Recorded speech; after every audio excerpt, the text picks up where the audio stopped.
बिस्मिल्लाहिर्रहमानिर्रहीम। अस्सलामुअलैकुम नाज़रीन करام, नई वीडियो में आपको खुश आमदीद कहते हैं। पंजाब और केपीके के अंदर इलेक्शंस के हवाले से कुछ अपडेट सामने आई हैं। सदर आरिफ अलवी की गवर्नर पंजाब बलीगुर रहमान से मुलाकात हुई है, जिसमें इलेक्शन की तारीख देने पर जोर डाला गया है, जबकि पाकिस्तान तहरीक इंसाफ ने आइंदा इंतखाबात के लिए पार्लिमानी बोर्ड का भी ऐलान कर दिया है।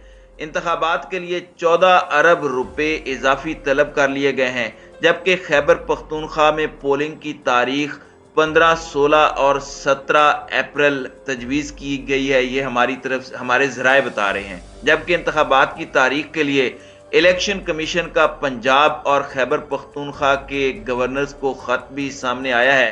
जबकि इस तमाम तर सूरत हाल में इमरान खान ने कल कहा था कि मोहसिन नकवी की जो मूवमेंट्स हैं और जो उनका तरीकाकार है, उससे लगता है कि वो इलेक्शन नहीं करवाएंगे। इलेक्शन क्यों नहीं अप्रैल में हो पाएंगे, इस हवाले से भी बात करेंगे। हकायक क्या हैं, कौन सी ऐसी वजूहात हैं जिसकी बुनियाद पर खास तौर पर पंजाब में इलेक्शन डिले करने के टैक्टिक्स अपनाए जाएंगे और पंजाब को अक्टूबर और सितंबर तक खींचा जाएगा। ये हकायक क्या हैं, इस पर हम आज की वीडियो में बात करेंगे। नाज़रीन इकराम, सबसे पहले सदर आरिफ अलवी और गवर्नर पंजाब बलीगुर रहमान के दरमियान जो मुलाकात हुई है, उस पर बात कर लेते हैं। रिपोर्ट के मुताबिक सदर मुमलिकत डॉक्टर आरिफ अलवी ने गवर्नर पंजाब बलीगुर रहमान पर सूबाई असम्बली के इंतखाबात की तारीख देने पर जोर दिया है। दौरा लाहौर के दौरान बलीगुर रहमान से मुलाकात में सदर मुमलिकत डॉक्टर आरिफ अलवी ने कहा कि पंजाब असम्बली इंतखाबात की तारीख देना आईनी तकाजा है। इसके अलावा मुलाकात में पंजाब असम्बली के होने वाले आम इंतखाबात पर तबादला ख्याल किया गया। जराए का कहना है कि सदर मुमलिकत ने गवर्नर पंजाब को कहा कि पंजाब असम्बली के होने वाले इंतखाबात की तारीख देना आईनी तकाजा है।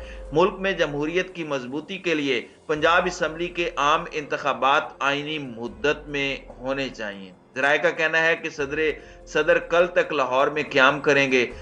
कबल अजीज सदर साहिब खुसूसी तैयारे से गुज़श्ता रोज लाहौर पहुंचे थे और आज वो एक यूनिवर्सिटी के सालाना कन्वेंशन में भी शिरकत करेंगे। दूसरी जानिब पाकिस्तान तहरीक इंसाफ ने खैबर पख्तूनख्वा में आइंदा इंतखाबात के लिए पार्लिमानी बोर्ड का ऐलान किया है, जिसका नोटिफिकेशन भी जारी हो चुका है। जारी करदा नोटिफिकेशन के मुताबिक 17 रुकनी पार्लिमानी बोर्ड में तहरीक इंसाफ की मरकजी और सूबाई क़यादत को शामिल किया गया है। नोटिफिकेशन में बताया गया है कि 17 रुकनी पार्लिमानी बोर्ड सूबे में टिकटों की तकसीम के हवाले से फैसला करेगा। नोटिफिकेशन में कहा गया है कि पार्लिमानी बोर्ड में साबिक वजीर दिफा परवेज खटक, साबिक स्पीकर कौमी असम्बली असद कैसर, साबिक गवर्नर खैबर पख्तूनख्वा शाह फरमान, साबिक वजीर आला खैबर पख्तूनख्वा महमूद खान शामिल होंगे। इसके अलावा अली अमीन गंडापुर, मुराद सईद, उमर अयूब, शिबली फराज और साबिक स्पीकर सूबाई असम्बली मुश्ताक गनी भी पार्लिमानी बोर्ड के मेंबर होंगे। नोटिफिकेशन में कहा गया है कि ये सब तमाम लोग पार्लिमानी बोर्ड के मेंबर होंगे।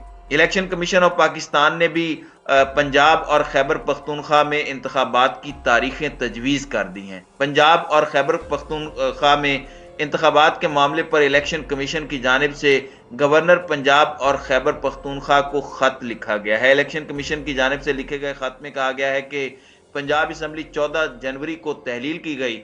असम्बली तहलील की सूरत में इलेक्शन कमीशन 90 रोज में इंतखाबात कराने का पाबंद है।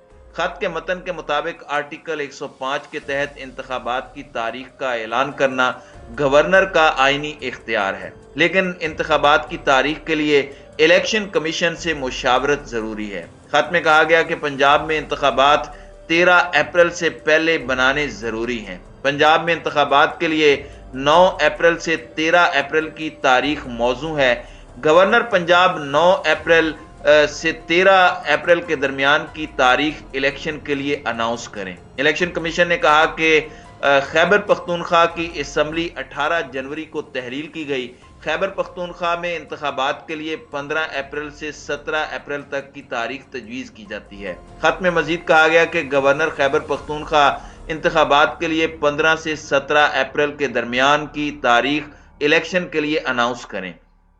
الیکشن کمیشن پنجاب اور خیبر پختونخوا اسمبلی کے انتخابات اپریل میں کروائے گا، جبکہ پنجاب اور کے پی کے انتخابات پر 15 ارب روپے سے زائد کے اخراجات آئیں گے۔ ذرائع کا کہنا ہے کہ خیبر پختونخوا اور پنجاب کے انتخابات عام انتخابات سے قبل کرانے پر اخراجات میں 20 ارب روپے کا اضافہ ہوگا۔ ناظرین اکرام، دوسری جانب وزیر اعظم شہباز شریف سے نگران وزیر اعلیٰ پنجاب محسن رضا نقوی نے بدھ کو ملاقات کی ہے۔ وزیر اعظم آفس کے میڈیا ونگ سے جاری کیے گئے بیان کے مطابق وزیر اعظم نے سید محسن رضا نقوی کو نگران وزیر اعلیٰ پنجاب کا عہدہ سنبھالنے پر مبارکباد دی اور نیک خواہشات کا اظہار کیا۔ وزیر اعظم نے امید ظاہر کی کہ محسن نقوی اپنی ذمہ داریاں آئین کے مطابق احسن طریقے سے سر انجام دیں گے، اور وہ دے رہے ہیں۔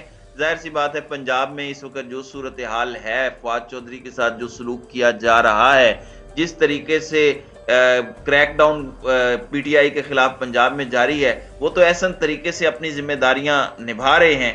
تاہم حزب اختلاف کی بڑی جماعت پاکستان تحریک انصاف نے محسن نقوی کی تعیناتی کو مسترد کرتے ہوئے اس کے خلاف احتجاج کی کال دے رکھی ہے۔ ناظرین اکرام، ملاقات میں ملک کی مجموعی سیاسی صورتحال پر بھی تبادلہ خیال کیا گیا ہے۔ ناظرین اکرام، الیکشن کمیشن کو انتخابات کے اعلان کے 7 روز کے اندر اندر شیڈیول جاری کرنا ہے، جو کم سے کم 54 روز پر محیط ہوگا۔ لہٰذا خیبر پختونخوا اسمبلی کے انتخابات کے لیے ضمن میں موزوں ترین تاریخ 15، 16 اور 17 اپریل ہے۔ لہٰذا گورنر خیبر پختونخوا پولنگ کے لیے ان 3 دنوں میں سے کسی ایک کا انتخاب کریں گے۔ الیکشن کمیشن نے 34 ارب 93 کروڑ 20 لاکھ روپے طلب کیے ہیں، جن میں 14 ارب 38 کروڑ 80 لاکھ روپے عام انتخابات، جبکہ 20 ارب 54 کروڑ 40 لاکھ روپے خیبر پختونخوا اور پنجاب اسمبلی کے انتخابات سمیت 93 قومی اسمبلی کی نشستوں پر ضمنی انتخابات کے لیے طلب کیے گئے ہیں۔ ناظرین اکرام، الیکشن کمیشن آف پاکستان نے پنجاب اور خیبر پختونخوا میں انتخابات کے لیے گو اپریل کی تاریخیں تجویز کی ہیں، لیکن اس شیڈیول پر عمل درآمد ممکن دکھائی نہیں دیتا، کیونکہ دوسری جانب وفاقی حکومت نے ڈیجیٹل مردم شماری کے شیڈیول کو تبدیل کیا ہے۔ الیکشن کمیشن نے دونوں نگران صوبائی حکومتوں کو 15 سے 17 اپریل کے درمیان انتخابات کروانے کی تجویز دی ہے، لیکن دوسری جانب وفاقی حکومت نے ملک بھر میں 7ویں مردم شماری 1 فروری سے شروع کروانے کی بجائے 1 اپریل سے 1 مارچ سے 1 اپریل تک کروانے کا فیصلہ کیا ہے، جبکہ مردم شماری کا نتیجہ 30 اپریل کو جاری کیا جائے گا۔ ترجمان ادارہ شماریات کے مطابق ہر شمار کنندہ کو علاقے میں 2 بلاک دیے جائیں گے، ایک بلاک پہلے 15 دن میں اور دوسرے 15 دن میں مکمل کیا جائے گا۔ حکومتی ذرائع کا کہنا ہے کہ ڈیجیٹل مردم شماری مکمل ہونے کے بعد اس کی بنیاد پر نئی حلقہ بندیاں تجویز کروانے کے لیے الیکشن کمیشن کو کم از کم 2 سے 3 ماہ کا وقت درکار ہوگا۔ اگر ایسا ہوا تو حلقہ بندیوں کا عمل جولائی تک مکمل ہوگا اور اگست میں وفاقی حکومت کی آئینی میعاد پوری ہوگی۔ لہٰذا اس بات کا کبھی امکان ہے کہ صوبوں اور مرکز کے عام انتخابات اگست کے بعد ہو پائیں گے۔ ناظرین اکرام، یہ بات اس لیے میں آپ کو بتا رہا ہوں کیونکہ یہ باقاعدہ ایک گیم کی گئی ہے۔ اسمبلیاں تحلیل کرنے کے بعد جان بوجھ کر وفاقی حکومت کی جانب سے یہ شیڈیول مردم شماری کا تبدیل کیا گیا ہے تاکہ الیکشن کمیشن کو ایک بہانہ مل سکے اور اس کے نتیجے میں وہ پنجاب اور خیبر پختونخوا کے اندر الیکشنز کو ڈیلے کرا سکے۔ حکومت اور الیکشن کمیشن کی جانب سے یہ اب ایک ڈرامہ چل چکا ہے۔ حکومتی ذرائع کا کہنا ہے کہ 2 صوبوں اور مرکز میں نئی مردم شماری اور 2 صوبوں میں پرانی مردم شماری کی بنیاد پر انتخابات کا انعقاد ایک بھونڈا مذاق ہے، حالانکہ یہ امپورٹڈ حکومت خود مذاق کر رہی ہے۔ لہٰذا زیادہ امکان یہی ہے کہ اب پورے ملک میں صوبائی اور قومی اسمبلی کے انتخابات اگست میں حکومت کی آئینی میعاد مکمل ہونے کے بعد ہوں گے۔ ذرائع کا اصرار ہے کہ آئین کی شق 234 اجازت دیتی ہے کہ اگر ناگزیر حالات پیدا ہو جائیں تو الیکشن کمیشن انتخابات میں چند ماہ کی تاخیر بھی کر سکتا ہے۔ ناظرین اکرام، जो तजिया कार है उनका कहना है कि इमरान खान ने दोनों सूबाई असम्बलियां तोड़कर अपने पांव पर कुल्हाड़ी मारी है, क्योंकि ऐसा करके उन्होंने 65% पाकिस्तान से अपनी हुकूमतों का खात्मा किया है, जिसके नुकसान का अंदाजा उनको जल्द होना शुरू हो जाएगा। याद रहे कि इमरान खान तवातुर के साथ विफाकी हुकूमत से आम इंतखाबात कराने का मुतालबा कर रहे हैं, लेकिन जब विफाकी हुकूमत ने ऐसा करने से साफ इनकार कर दिया तो उन्होंने दबाव डालने के लिए आखिरी खेल खेला और दोनों सूबाई हुकूमतों का खात्मा कर दिया। अमूमन तजियाकारों का कहना है कि ऐसा करके उन्होंने अपने हाथ काट दिए हैं, क्योंकि अब वो नामसाइद हालात में अगले इलेक्शन में जाएंगे जिनका फौरी इनेकाद होता हुआ नजर नहीं आ रहा। नाज़रीन इकराम, आपकी इस वीडियो के हवाले से क्या राय है? आप अपनी राय का इजहार कमेंट सेक्शन में जरूर कीजिएगा।